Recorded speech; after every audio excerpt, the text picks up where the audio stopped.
எல்லாருக்கும் வணக்கம். நேற்று ராத்திரியிலேருந்தே மழை சாரல் கொஞ்சம் அடிச்சிட்ருக்கு. கோழி குஞ்சுகள்லாம் எப்படி உறங்குதுன்னு பாருங்கண்ணா. நல்ல ஹாட் கிளைமேட்டு, வெயில் கிளைமேட்டாக தானே இருக்குதுன்னு நினச்சி இந்த ஒரு மாத குஞ்சுகள் எல்லாத்தையுமே திறந்து விட்டுட்டேன். இது நைட்டில் இருந்தே சாரல் அடிக்கிறதுனால இப்போ பாருங்கள், இதுகளுக்கு ஒதுங்கி நிற்கவும் தெரில. 200-230 குஞ்சு நிற்கி. நம்மளால் அதுகளை பத்தி ஷெட்டுக்குள்ளேயும் அடைக்க முடில. அங்கே இங்கேயும் ஓடிட்டே தான் கிடக்கு. அதே நேரத்தில் சாரலுக்கு எதுவும் ஆகுமான்னு தெரில. நல்லா ஹெல்த்தியாக நின்ன குஞ்சுகள் தான். அந்த சாரல், மழை சாரல் விழுந்துகிட்டே தான் இருக்குது. அங்கங்கே ஒண்டி உறங்குது பாருங்கள். நம்ம ஏதாவது ஒன்று பண்ணணும் அப்படின்னு முயற்சி பண்ணும்போது தான் தடைகள் வந்துக்கிட்டே இருக்கும். நம்ம இப்போ கோழி குஞ்சுகளை பல்காக வளர்த்து கறிக்கு சேல் பண்ணலாம் அப்படிங்கிற மைண்டில் குஞ்சுகளை எதையுமே சேல் பண்ணல. எல்லா குஞ்சையுமே வளர்த்துக்கிட்டு இருக்கோம் அடல்ட் ஆக்கணும்னு. இப்போ இது நம்மகிட்ட 2-3 பேட்ஜாகவே குஞ்சுகள் இருக்குது. உங்களுக்கு பார்த்தா தெரியும், ஷெட்டுக்குள்ளே நிற்கிது பாருங்கள். இப்போ இது ஒரு 35 குஞ்சு இருக்குது. இது பார்த்திங்கன்னா 10 நாள் குஞ்சு.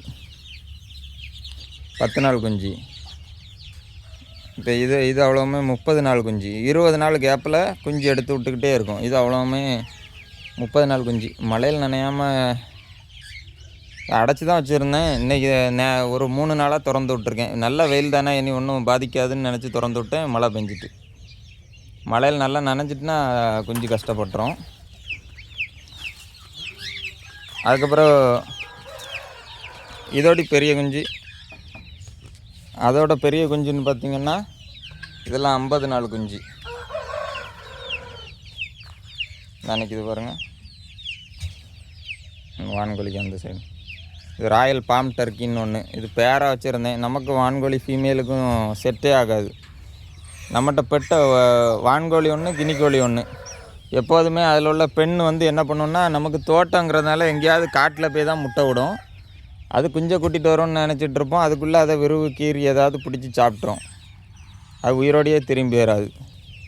இனிமேல் நம்ம நான் ஆல்ரெடி டர்க்கி எல்லாமே வாங்கினாலே அடல்ட்டாக்கி உடனே கறிக்கு சேல் பண்ணிடுவேன். அதில் ப்ரீடிங் பண்ணணும்னு நினைக்க மாட்டேன். நாட்டுக்கோழியை தவிர வேறு எதுவுமே, நாட்டுக்கோழி, மணிலாவாத்து, கூஸ்வாத்து, இது மட்டும்தான் நம்ம ப்ரீட் பண்ணுறது. மற்றதெல்லாம் அந்த குறிப்பிட்ட ஸ்டேஜ்லேயே நம்ம கொடுத்துருவோம். இது கொஞ்சம் ஃபேன்சி, அழகுக்கு வளர்க்குற ப்ரீடு, ராயல் பாம் டர்க்கின்னு. அதனால் இதை மட்டும் ப்ரீட் பண்ணலான்னு பேராக வச்சுருந்தேன். இதுலேயும் அதே நிலமை தான் நமக்கு. ஃபீமேல் காலி அடல்ட்டாகி பேட்ஜ் முட்டை விட்டு அங்கே தென்னை மரத்துக்குள்ளே அங்கே தள்ளி வெளியே இடத்துல போய் முட்டை விட்டுது. கண்டுபிடிக்க முடியல. தேடி பார்த்தேன், முட்டை எங்கே விட்டுருக்குன்னே கண்டுபிடிக்க முடியல. அதுவும் எந்திரிச்சு வரல. கடைசி பார்த்தா நாய் ஏதோ சாப்பிட்டு முடியை தான் போட்டிருந்து கண்டுபிடிக்கும்போது.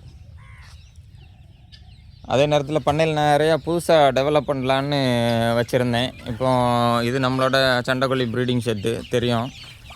அதுக்கு இந்த பக்கம் இன்னொரு ப்ரீடிங் செட்டு போடலான்னு இந்த குழி தோண்டி வச்சுருக்கோம் பாருங்கள். இதில் கால் விட்டு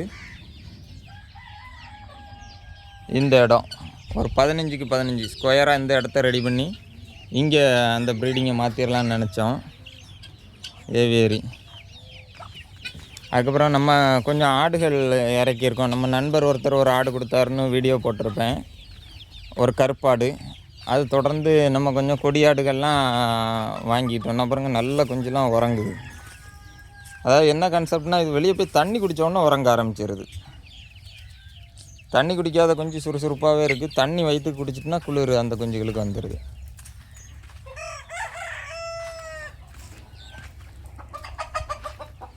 கொடியாடுகள் இதெல்லாம் ஒரிஜினல் கொடியாடு கிடையாது. இது கொஞ்சம் கிராஸ் ப்ரீடு தான். ஆனால் நல்லா குட்டி வளர்க்குங்கிறதுக்காக எடுத்திருக்கேன். இதுவும் கிராஸ் தான். 2 தான் ஒரிஜினல். இந்தா இருக்கா பாருங்க. கிளை கொஞ்சம் எந்திரி. இந்தா பா எந்திரி. இவா கொடியாடுல ஒரு டாப் குவாலிட்டி. உயரத்தை மட்டும் பாருங்க, அப்படி ஒரு மான் நின்ன மாதிரி நிற்கும். எப்படி தாண்டி உள்ளே போய் விழுந்திருக்கு, இந்த மலைக்காண்டி உள்ளே போய் விழுந்திருக்கு. ஜம்ப் பண்ணி வெளியே வந்துடும். இப்போ இதே லைனேஜில் ஒரு குறாலும் நம்மகிட்ட என்ன இருக்குது, பொட்டை. இன்னும் கொஞ்சம் ஆடுகள் சேர்த்து ஆடுக்கும் ஒரு ஷெட்டு போடணுன்னு பிளான் பண்ணியிருந்தேன்.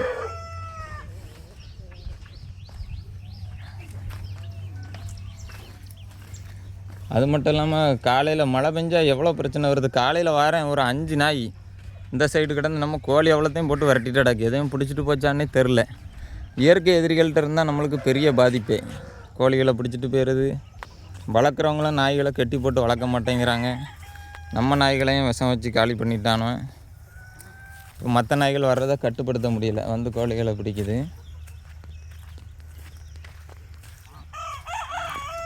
அதனால் சின்ன சின்ன மாற்றங்கள் நிறையா பண்ணணும்னு வச்சுருந்தேன். அது எல்லாமே இன்றைக்கி பாதிச்சுட்டு, மழை பெய்கிறதுனால கரண்ட்டு இல்லாமல் கிடக்கு. தோட்ட கரண்ட்டு தானே, கரண்ட் இல்லாமல் கிடக்கு. இன்னும் கரண்ட் வந்தால் தான் பார்க்கணும். அதே மாதிரி இந்த இடத்த நம்ம ஆடுக்குன்னு ஃபென்சிங் போட்டு ஒதுக்கியிருக்கோம். ஆடுகளை கெட்டியை போட்டு வளர்க்காமல் இதுக்குள்ளே ஃப்ரீ ரேஞ்சில் விடலான்னு இதில் ஷெட்டு போடுறதுக்கு நான் குழி தோண்டி வச்சுருக்கேன்.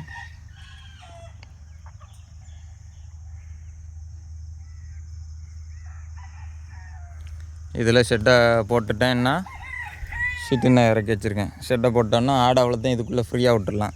விட்டு இறைய வெளியே இருந்து எடுத்து போட்டால் போதும், உள்ளே இருந்து சாப்பிட்டு கிடக்கும் அப்படின்னு ஒரு திட்டம். எப்படி செயல்படுதுங்கிறது இனி தான் தெரியும். நம்மளோட பொட்டை காளி சினையாக இருக்கா. இவன் இன்னும் உறங்கின மாதிரி இருக்கான். இவன் இப்படி இருக்கவே மாட்டானே, ரொம்ப சுறுசுறுப்பாக இருப்பானே. நம்மளோட நாட்டுச்சாவல் ஒருத்தன் கொஞ்சம் டல்லாக இருந்த மாதிரி இருக்கானே.